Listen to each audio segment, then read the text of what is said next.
මම දැන් කතා කරන්න යන්නේ තයිරොයිඩ් ග්‍රන්ථියේ ක්‍රියාකාරීත්වය අවම වීම එහෙම නැත්නම් හයිපෝතයිරොයිඩිසම් ගැන.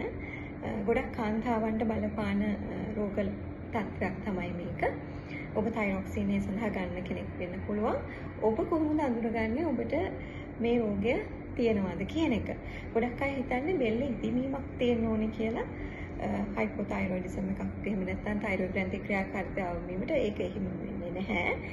ගොඩක් වෙලාවට බෙල්ලේ ඉදිමීමක් රහිතව එහෙම නැත්නම් ගොයිට එකක් රහිතව තයිරොයිඩ් ග්‍රන්ථියේ ක්‍රියාකාරීත්වය අඩුවීමක් පැවතිය හැකියි. ඔබ කොහොමද සැක කරන්නේ තයිරොයිඩ් ග්‍රන්ථියේ ක්‍රියාකාරීත්වය අඩුද කියලා? මේක ඔබට තීරණය කරන්න බෑනේ. ඔබ වෛද්‍ය උපදෙස් පතන්න ඕනේ. නමුත් ඔබ වෛද්‍ය උපදෙස් පතන්න ඕනෑද කියන එක දැනගන්න රෝග ලක්ෂණ කීපයක් මට සඳහන් කරන්න පුළුවන්. ඒක තමයි ඔබට අධික තෙහෙට්ටුවක් දැනෙනවා නම්, මාංශ පේශිවල වේදනා දැනෙනවා. එතකොට ඔබේ කොණ්ඩේ යන පටන් ගන්නවා, ටිකක් මහත් වෙන්න පටන් ගන්නවා.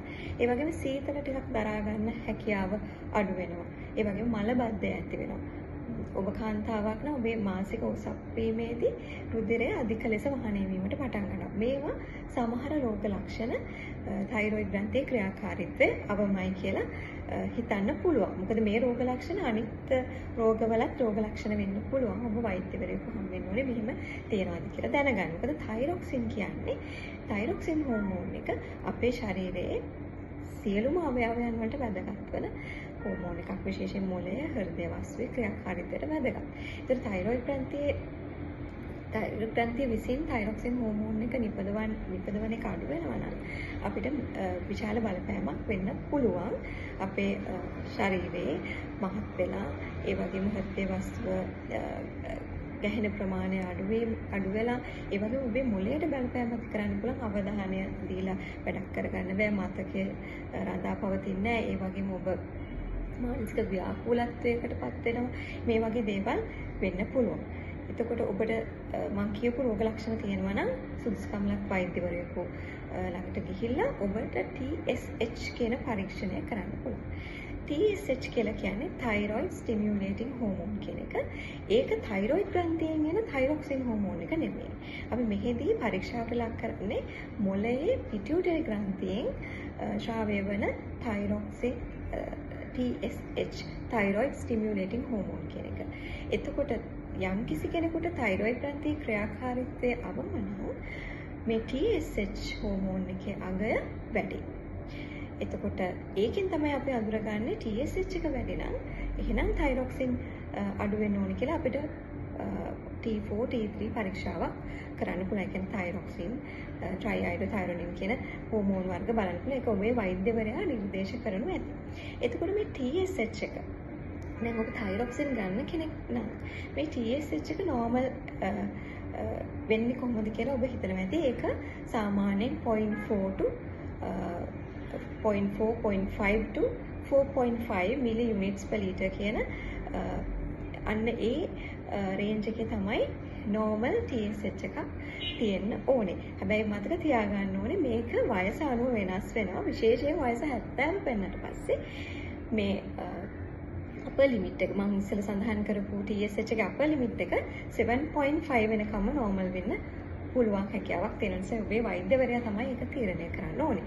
එතකොට ඔබට වෛද්‍ය නිර්දේශ මත දැන් ඔබ තයිරොක්සින් ගන්න කෙනෙක් නම් තයිරොක්සින් ගන්න විදිහ මම හිතනවා ඔබේ වෛද්‍යවරයාත් ඔබට පවසලා ඇති.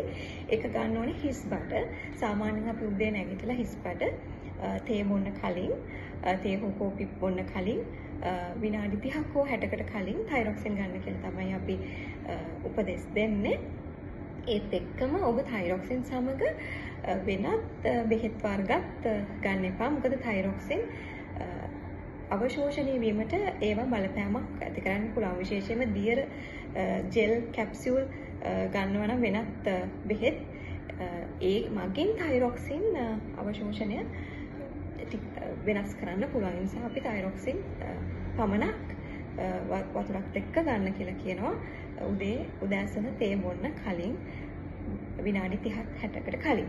සමහර කෙනෙක් ඉන්න පුළුවන් මේ උදෑසන මේ විදිහට මේක ගන්න බැරි. එහෙම අයට අපි කියනවා රාත්‍රී ආහාර වේල ටිකක් වෙනසකින් අරගෙන රාත්‍රී ආහාර වේලේ ඉඳලා පැය දෙකක් හෝ ඊට වැඩි නම් වඩා හොඳයි. කාලයක් ගත වුණාට පස්සේ තයිරොක්සින් නින්දට කලින් ගන්න පුළුවන්. එතකොට මේකෙද අදහස් වෙන්නේ ඇත්තටම තයිරොක්සින් ඔබ ගන්නකොට ඔබේ ආමාශය හිස්ව පැවතිය යුතුයි කියන එක. ඊළඟට තයිරොක්සින්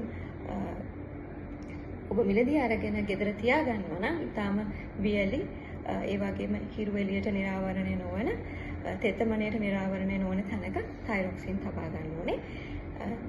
හැමදාම නිතිපතා තයිරොක්සින් කලට වෙලාවට ගන්න ඕනේ. ඊළඟට වෛද්‍යවරයා ඔබට කියනවා සති 4කට හෝ 6කට සැරයක් මුලදීම තයිරොක්සින් ඉස්සෙල්ලාම පටන් ගත්තාම ඔබට TSH පරීක්ෂණයක් කරන්න කියලා. ඒතර TSH පරීක්ෂණයේ එන අග යනුව ඒ තයිරොක්සින් ඩෝස් එක අපි ටිකෙන් ටික වැඩි කරනවා. එතකොට සමහර කෙනෙක් ඉන්න පුළුවන් මේ TSH එක නෝමල් වුණා තයිරොක්සින් ගනිද්දී TSH එක නෝමල් වුණාත් ඔබට හිතෙන්න පුළුවන් ඔබගේ රෝග ලක්ෂණ ඉම්ප්‍රූව් වෙලා නැහැ, රෝග ලක්ෂණ හොඳ වෙලා නැහැ කියලා. එහෙමනම් අනිවාර්යෙන් ඔබේ වෛද්‍යවරයා හමු වෙන්න. ඒ සඳහා ඇයි එහෙම වෙන්නේ කියන එක පරීක්ෂා කරලා බලලා ඒකට හේතු හොයාගෙන ඔබේ symptoms රෝග ලක්ෂණ ඇයි එන්නේ කියලා හොයලා ඒකට නිසි ප්‍රතිකාරය ඔබේ වෛද්‍යවරයා විසින් කරනු ලබනවා ඇති.